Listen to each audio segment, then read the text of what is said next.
जनसंवाद यात्रेच्या निमित्तानं शिवसेना ठाकरे गटाचे पक्षप्रमुख उद्धव ठाकरे सिंधुदुर्ग दौऱ्यावर येत आहेत। तीनही विधानसभा मतदारसंघातल्या कार्यकर्त्यांची ते विविध कार्यक्रमांच्या माध्यमातून संवाद साधणार आहेत। कणकवलीमध्ये संध्याकाळी 5 वाजता ठाकरेंची जाहीर सभा आहे। या दौऱ्याची शिवसेनेनं जय्यत तयारी केलेली आहे। संपूर्ण सिंधुदुर्गात ठाकरेंच्या स्वागताचे बॅनरही लागले। सिंधुदुर्ग जिल्ह्यामध्ये आजपासून भाजपच्या गाव चलो अभियानाची देखील सुरुवात होतीये।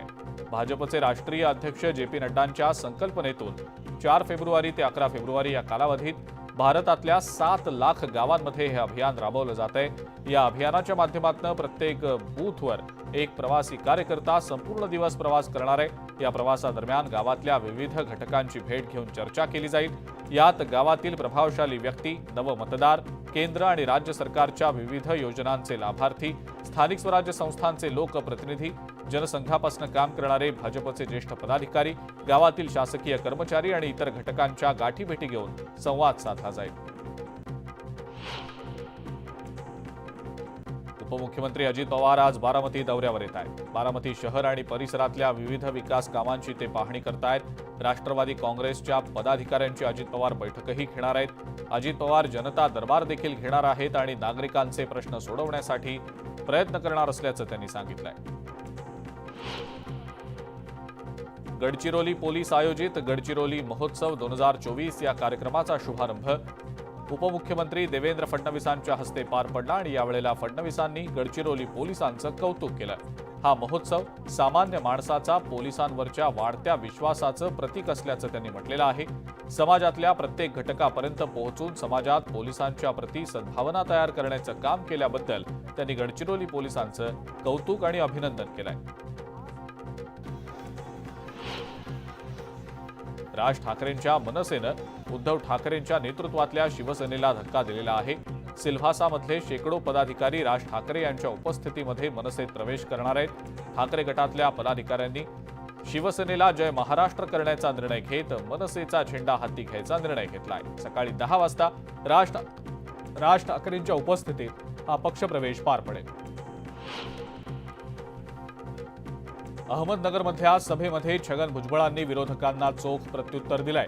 17 नोव्हेंबरला अंबडमध्ये ओबीसींची पहिली रॅली झाली। त्याआधी 16 नोव्हेंबरला आपण मंत्रिमंडळाचा राजीनामा दिला होता असं प्रत्युत्तर छगन भुजबळांनी राजीनामा मागणाऱ्या विरोधकांना दिलेलं आहे। ओबीसींसाठी शेवटपर्यंत आपण काम करणार असल्याचंही त्यांनी सांगितलं।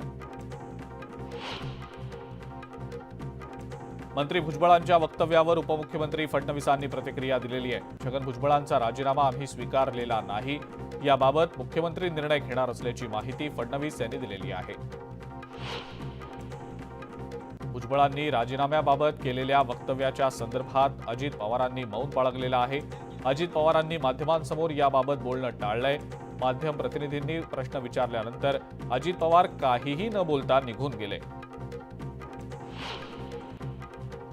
मंत्री छगन भुजबळांनी राजीनामा दिला की नाही याबाबत त्यांच्यासोबत बोलणं झालेलं नाही असं अजित पवार गटाचे प्रदेशाध्यक्ष सुनील तटकरेंनी म्हटलंय। भुजबळांच्या राजीनाम्यासंदर्भातील वक्तव्यानंतर तटकरेंनी ही प्रतिक्रिया दिली आहे।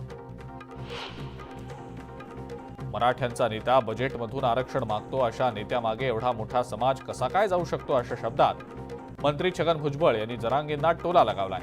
मराठा समाजाच्या नेत्यांची मला कीव येते असं वक्तव्य देखील त्यांनी केलं।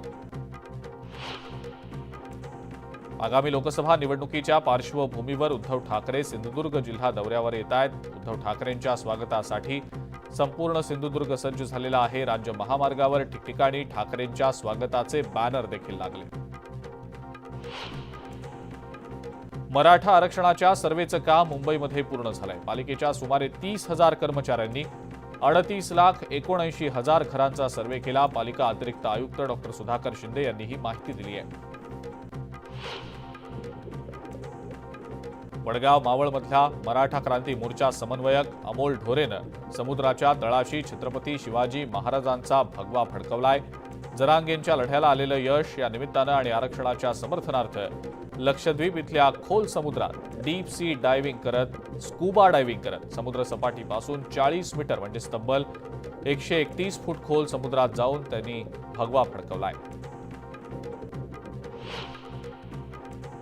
अहमदनगरमधल्या ओबीसी महाएल्गार मेळाव्यात बोलताना भुजबळांनी जरांगेंवर निशाणा साधलाय।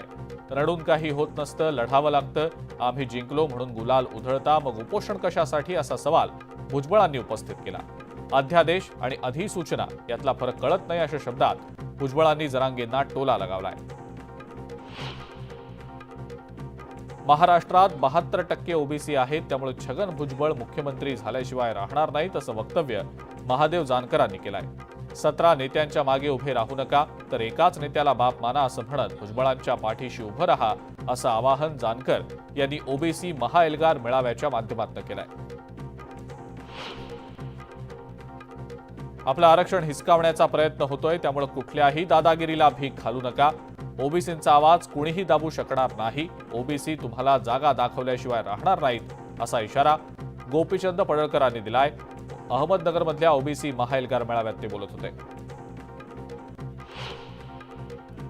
अजून किती वेळेला तुम्ही गुलाल उधळणार? लोकसभा निवडणुकीमध्ये आता ओबीसींचा भंडारा उधळला जाणार. आता तुम्हाला परत गुलाल उधळायची संधी मिळणार नाही.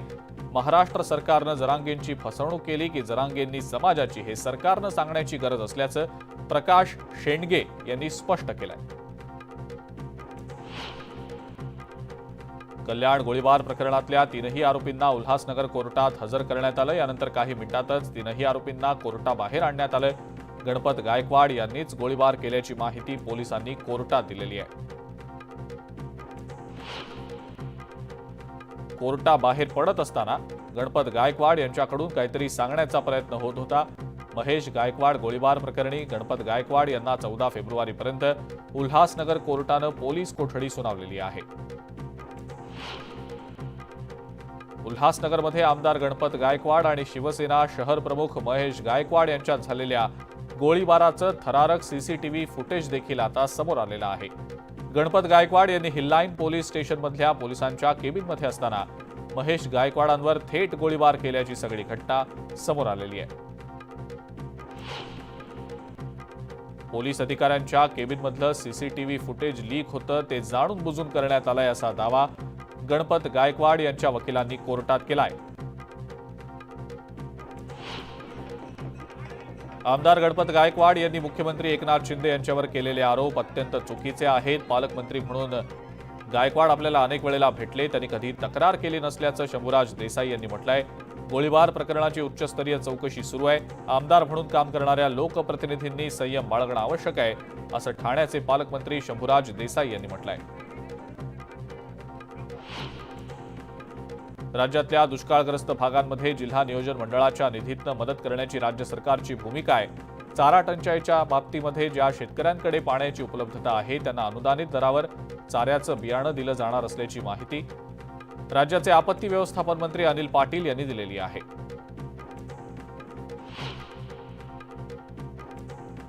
गेले काही दिवस मुंबई आणि उपनगरांमध्ये थंडीनं जोर धरलेला होता. मात्र त्यानंतर तापमानात काहीशी वाढ झाली आणि त्यामुळे दुपारच्या वेळेला मुंबईकरांना काहीसा उकाडा सहन करावा लागतोय. हवामान विभागाच्या नुसार कुलाबा केंद्रामध्ये 34.9 अंश तर सांताक्रूजमध्ये 36.2 अंश इतक्या कमाल तापमानाची नोंद झालेली आहे. नवी मुंबईमधल्या 2015 नंतरच्या बेकायदा बांधकामांवर कारवाई करा, असे आदेश हायकोर्टानं पालिकेला दिलेले आहेत.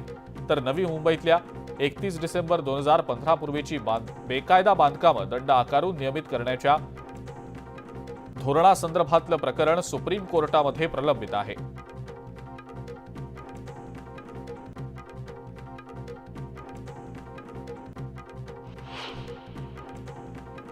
राज्य मागासवर्ग आयोगाकडून मराठा आरक्षणाबाबतचा सर्वंकष अहवाल तयार केला जाणार आहे आणि त्याकरता आयोगाच्या वारंवार बैठका देखील होत आहेत. मात्र या बैठका आता ऑनलाईन घेतल्या जाणार आहेत. प्रसारमाध्यमांना टाळण्यासाठी हा निर्णय घेण्यात आलेला आहे. मध्य रेल्वेच्या पुणे विभागाकडून पुणे लोणावळ्या दरम्यान अभियांत्रिकी आणि दुरुस्तीच्या तांत्रिक कामांसाठी मेगा ब्लॉक घेतला जाणार आहे आणि यामुळे उपनगरीय गाड्या रद्द राहतील आणि काही गाड्या या विलंबानं धावतील. उरण शहरात सातत्यानं होणाऱ्या वाहतूक कोंडीवर उपाय म्हणून बाह्यवळण मार्गाचं काम सिडकोनं सुरू केलेलं आहे. तर या बाह्यवळण रस्त्याला जोडणाऱ्या उरण नगर परिषदेच्या रस्त्याच्या भूसंपादनाची प्रक्रिया सुरू करण्यात आल्याची माहिती मिळते.